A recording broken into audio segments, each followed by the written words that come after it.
Hi guys, welcome back to my channel. I'm Anna, clinical psychology doctoral candidate. On this channel we talk about real life applications to psychology, so hit like, subscribe if you haven't already. Today we're talking about the core of anxiety and its antidote. Little disclaimer, this is not meant to fix anxiety magically. There is no such thing. This is more so just a few cognitive exercises to get you to decatastrophize and also to give you some perspective on the way you think about anxiety. And this is in no way meant to substitute therapy, so if you have an anxiety disorder or you just want to go to therapy, I highly recommend that you go. So let's get started. When we talk about anxiety, I feel like there are two different types. There's anxiety about a specific thing, like snakes, public speaking, etc. And then there's anxiety about the uncertainty of the future. So today we'll be talking about the latter. The former is important too. If you want in on a little secret, the antidote to that type of anxiety is just exposure, but that's not what this video will be about. We'll be focusing more on fear of uncertainty and fear of the future because it's uncertain. So at its core, I feel like anxiety about uncertainty of the future is just our own lack of self-trust. We do not trust ourselves enough to cope with difficult circumstances in the future. Maybe we had experiences in the past or growing up where we weren't safe or protected by others in the way that we should have been, where we learned that the world is a scary and dangerous place and that we have to be hypervigilant if we are to survive it. Really, our mind is trying to protect us. It assumes that if there's some sort of uncertainty, the worst case scenario will happen because it wants to make sure that we're prepared in case the worst case scenario does happen.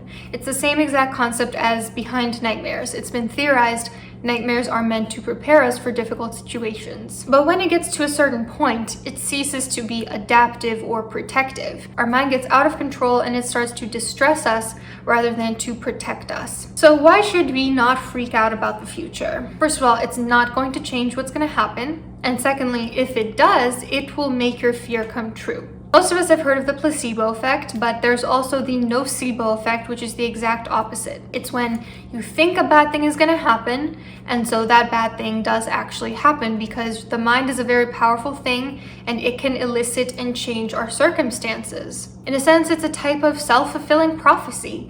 You might fear that you're going to be such a terrible leader at this new job, and you start to behave in such a defensive way where your peers start to not like you. They start to think that you're actually not a good leader, and then boom, your prophecy is fulfilled. The bad thing actually did happen and you were the architect of creating it. Oftentimes, people with illness anxiety, previously known as hypochondria, also tend to experience the same thing. Someone might be perfectly healthy, but they fixate on specific symptoms, and suddenly that can actually cause actual physical illness. For instance, if you are fixated on your hairline and you think, oh my goodness, I think it's thinning, you might actually stress yourself out to the point where your hair actually does start to fall out. Also, the relationship between the immune system and stress is very well corroborated. We know that the more you're stressed out, the more your immune system's down. So for instance, if you are very, very scared of contracting a disease, that stress is going to lower your immune system, going to make you more prone to diseases, ulcers, the list goes on. Fear of abandonment is another really great example. You fear being abandoned, so you might behave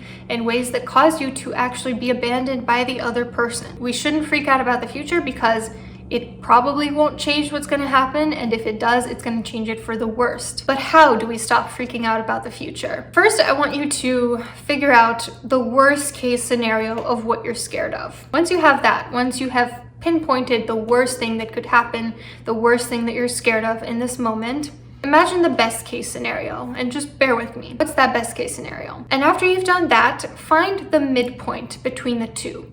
What is the midpoint between the worst case scenario and the best case scenario? And after you've done that, waiting to make sure you've done it, we'll call this midpoint the most realistic case scenario, statistically speaking. Now you may be wondering, but I think the worst case scenario is actually the most realistic. To which I ask you, why are you automatically assuming that? That is not the most realistic case scenario, despite your mind trying to convince you of it. Maybe the worst case scenario has happened for you in the past, but that doesn't mean it'll happen in the future as well. So once you've identified the most realistic case scenario, assume that that is what is going to happen. it might not always be true. Sometimes it might be closer to the best case scenario, sometimes it might be closer to the worst. It does not matter. We cannot operate as if the worst thing is going to happen. And if you're struggling to believe that most realistic case scenario, put your thoughts on trial. What evidence does the prosecution versus the defense provide?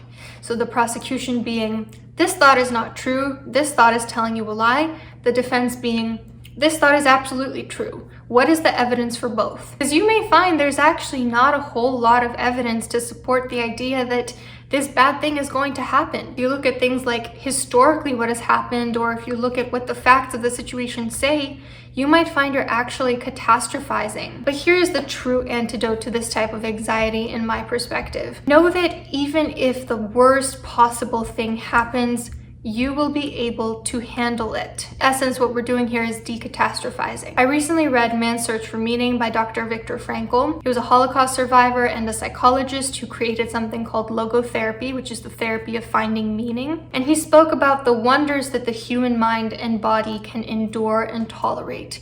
I mean, if you think about what he's gone through, it's absolutely stunning what humans can tolerate, what humans can survive. And he talks about how there are 3 ways to find meaning in your life: by creating a work or doing a deed, such as making art or working or volunteering; by experiencing something or encountering someone, such as enjoying beauty, looking at nature, experiencing love; or by taking a resilient attitude towards unavoidable suffering. Essentially, what today we call distress tolerance. It's the same reason why I love gratitude as a mental health exercise, because no matter how bad things get, the human mind can always find something to be grateful for. Frankl mentioned how even at the concentration camps, the beauty of nature and music was augmented. It became fiercely intense despite of the horrible conditions that he was going through. No matter how bad someone has it, there is always something to be grateful for. And so there is almost nothing in this world that you cannot survive. Lose your job?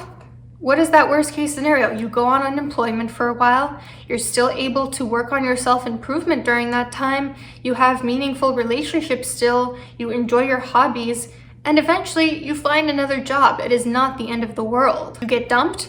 Maybe the worst case scenario there is this was the person for you, and it'll be really hard to get over them, but eventually you'll forget about them, maybe even meet someone else who's a really good fit for you. Lost all your friends and were shamed by society? Worst case scenario, maybe you live alone, but you start to enjoy solitude, you invest in creativity, you're still able to live off of your wage, you're still able to meet new people somewhere new. Again, even if you lose almost everything, you can still rebuild, and there will still be things to be grateful for. And again, it's not that these worst case scenarios are going to happen.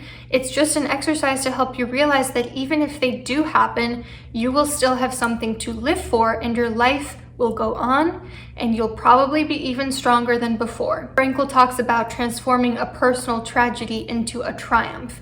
He also talks about how there's one thing no one can take away from you, and that is your attitude towards your circumstances, what he calls inner or spiritual freedom. And so just to review what we talked about today, anxiety about the uncertainty of the future is caused by assuming the very worst will happen and feeling like you cannot handle it if it does happen. Cognitive challenging, such as putting your thoughts on trial, can help you realize that these are not true assumptions. Decatastrophizing, or realizing that your worst case scenario is not that bad, but it's probably not going to happen anyway, can also stop you from freaking out about this. There will always be something to be grateful for or to find meaning in. No matter what happens in the future, your attitude is the only thing that can never be taken away from you, and with a good attitude, you can survive almost anything. So I hope this video helped some. I know it's a pretty simple concept, but it has a couple techniques in there that I hope should help some of you struggling with anxiety. If this was helpful for you, please interact with the video. I would really appreciate it, and I'll see you next week.